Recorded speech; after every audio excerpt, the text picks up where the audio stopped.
हुस्न यूसुफ पे कटी मिस्र में अंगुश्ते ज़ना, सर कटाते हैं तेरे नाम पे मर्दाने अरब।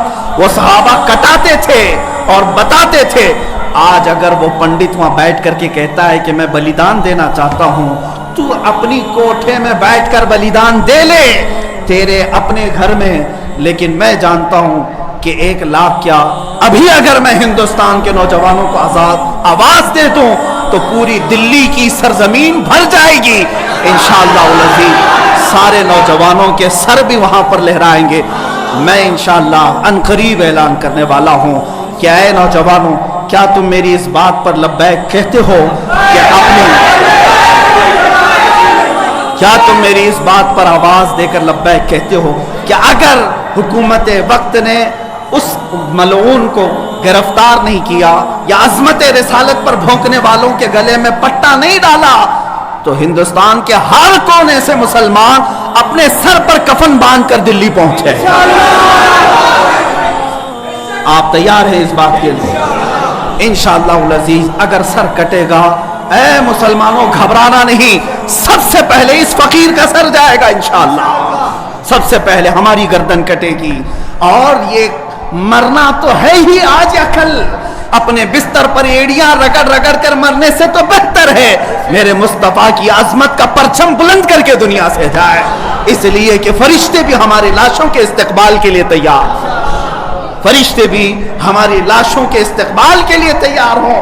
इसलिए कि फरिश्ते भी ये कहेंगे ये आम आदमी की लाश नहीं आ रही है, मेरे नबी पाक पर अपना खून निछावर करने वाला आ रहा है। और इंशाअल्लाह अज़ीज़ इंशाअल्लाह वो पंडित अपने बुज़दिलों को जमा करने की कोशिश कर रहा है। हाँ, अभी मैंने देखा एक वीडियो नशर करके वो कहता है, हिंदू भाइयों से मैं कहता हूं कि तुम अपनी कुर्बानी के लिए तैयार हो जाओ। क्यों जहर फैला रहे हो, क्यों जहर फैला रहे हो हिंदुस्तान में? हमने कभी लड़ने का या जिहाद का ऐलान नहीं किया, अब तक हमारे किसी आलिम ने ऐलान नहीं किया। अमन के साथ रहने की तलकीन इस्लाम ने भी दी है।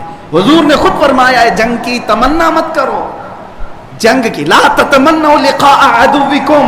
मेरे आका फरमाते हैं दुश्मनों से मुठभेड़ करने का, जंग करने का इरादा मत करना, तमन्ना मत करना। हाँ, अगर उनकी तरफ से आ जाए तो फिर कदम भी पीछे मत लेना, फिर कदम पीछे नहीं लेना। उस वक्त फिर तुम समझ लेना तुम्हारे साथ कौन होगा, प्राइम मिनिस्टर आएगा, होम मिनिस्टर आएगा, सीएम आएगा, ये सब उसी कोठे के लोग हैं। ऐ मुसलमानों फख्र के साथ आना, तुम्हारे साथ कोई अहले सियासत नहीं आएगा, तुम्हारे पीठ पीछे रसूलुल्लाह की जात होगी और तुम्हारे सर पर अल्लाह रब्बुल इज्जत की इनायत होगी। अल्लाह और उसके रसूल के भरोसे पर हम जाएंगे इंशाअल्लाह। और याद रखना, ये सिर्फ जज्बात की बातें नहीं, जोश की बातें नहीं। मैं अपना एक पैगाम रिकॉर्ड करना चाहता हूं। अगर उस मलऊन और उस खबीस नमरूद की औलाद तक मेरी ये बात पहुंच सकती है तो पहुंचा दी जाए। तुमने बहुत भौंक लिया अपने मंदिर में बैठ करके, तुम प्रेस क्लब ऑफ इंडिया में बैठ करके बहुत भौंक लिए, कुत्ते आपस में अपनी गली में बहुत भौंकते हैं। मेरे इस मैसेज को उस मलून तक पहुंचा दें।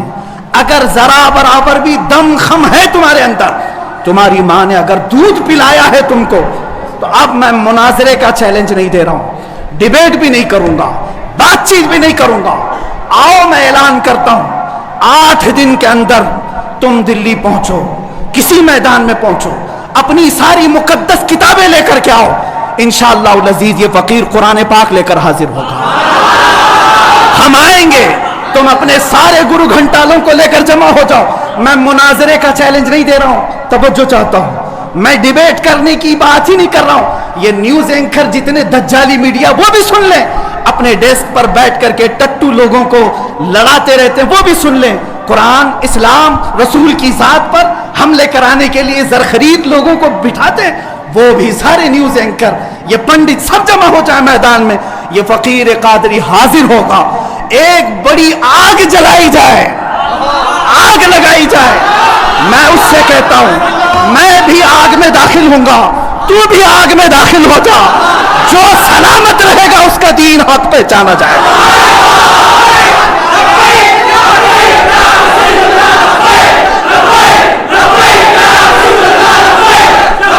बहुत हो गया, اے مسلمانوں بہت ہو گیا احتجاج، بہت ہو گئے پروٹیسٹ، بہت ہو گئے ان سے مطالبے کرنا کہ اس کو گرفتار کرو، اس کا سر چاہیے۔ آؤ آج آر پار کی بات کر لیتے ہیں۔ زمانہ گزر گیا، 800 سال ہو گئے، سرکار غریب نواز کو بھی یہی چیلنج کیا گیا تھا۔ معین الدین حسن چشتی نے ہند میں یہ بتایا تھا کہ جو نبی کا غلام ہوگا وہ آگ میں بھی کود جائے گا۔ انشاءاللہ العزیز میں گنہگار ضرور ہوں، میرے اخلاق برے ضرور ہیں، لیکن جب بات میرے مذہب کی آئے گی، قرآن کی آئے گی، نام مصطفیٰ کی آئے گی، میں برسر اعلان آج پھر کہتا ہوں، آؤ تم سارے پنڈت مل کر کے آؤ، آگ لگائی جائے، تم سب پوری دنیا کو دکھانا میں بھی آگ میں داخل ہوں گا، تم بھی آگ میں آ جانا، دیکھتے ہیں کس کے جسم کو آگ جلاتی ہے۔